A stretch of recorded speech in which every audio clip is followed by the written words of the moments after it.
জিবরিল আলাইহিস সালাতু ওয়াস সালাম রাসূল পাক সাল্লাল্লাহু আলাইহি ওয়াসাল্লামের দরবারে এসে আরজ করলেন, ইয়া রাসূলুল্লাহ, আমাকে ইসলাম সম্পর্কে অবহিত করুন, আমাকে ইসলাম সম্পর্কে একটু কি করুন, বলুন, কিছু একটা বলুন।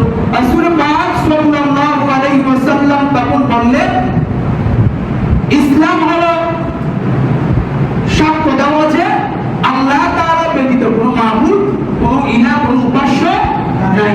হযরত মুহাম্মদ মুস্তাফা সাল্লাল্লাহু আলাইহি ওয়াসাল্লাম তার প্রিয় বান্দা ও রাসূল। সবাই বলুন না সুবহানাল্লাহ। এবং নামাজ আদায় করা, যাকাত দেওয়া, রমজান মাস আসলে রোজা রাখা, তাওফিক তাকলিফ হজ করা, এটাই হলো ইসলাম। সবাই বলুন না সুবহানাল্লাহ।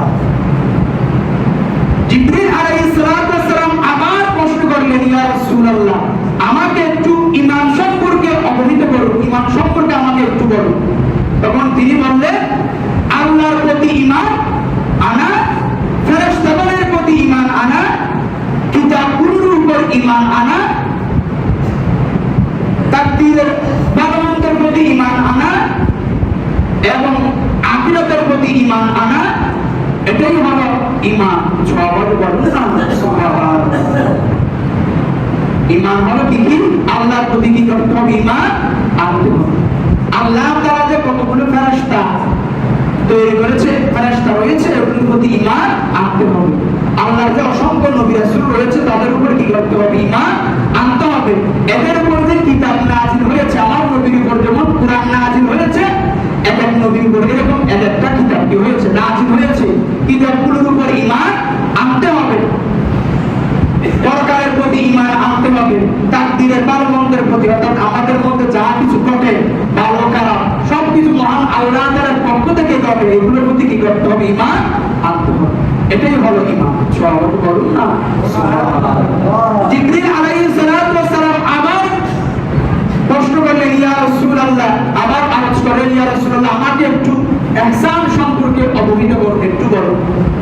রাসূল পাক সাল্লাল্লাহু আলাইহি ওয়াসাল্লাম বলতে লাগলেন, তুমি এমন ভাবে ইবাদত করো যাতে তুমি মনে করো যে তোমাকে মহান আল্লাহ তাআলা দেখতেছেন। সবাই বলুন না সুবহানাল্লাহ। এমন ভাবে তুমি ইবাদত করো, তুমি মনে করো যে তোমাকে কি করতেছে? মহান আল্লাহ তাআলা দেখতে পাচ্ছেন। যদি তুমি দেখতে না পাও, দেখতে সক্ষম না হও, এতটুকু বিশ্বাস করো যে তোমাকে মহান আল্লাহ তাআলা দেখতেছেন। সবাই বলুন না সুবহানাল্লাহ। তোমরা এমন ভাবে ইবাদত করো, মনে করো ওই মুহূর্তে মহান আল্লাহ তাআলা তোমাদের কি করতেছেন, তুমি আল্লাহকে দেখতেছো। যদি দেখতে না পাও, ওটা মনে করো তোমাকে আল্লাহ তাআলা কি করতেছে, দেখতেছে। এটার নাম হলো ইহসান।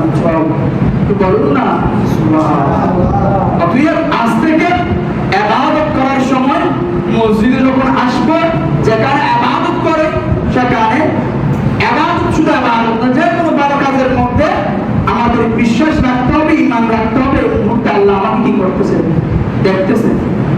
এভাবে ইবাদত বান্দাগি করার মহান আল্লাহ তাআলা আমাদের সহিত তৌফিক দান করুন। সকলে বলুন।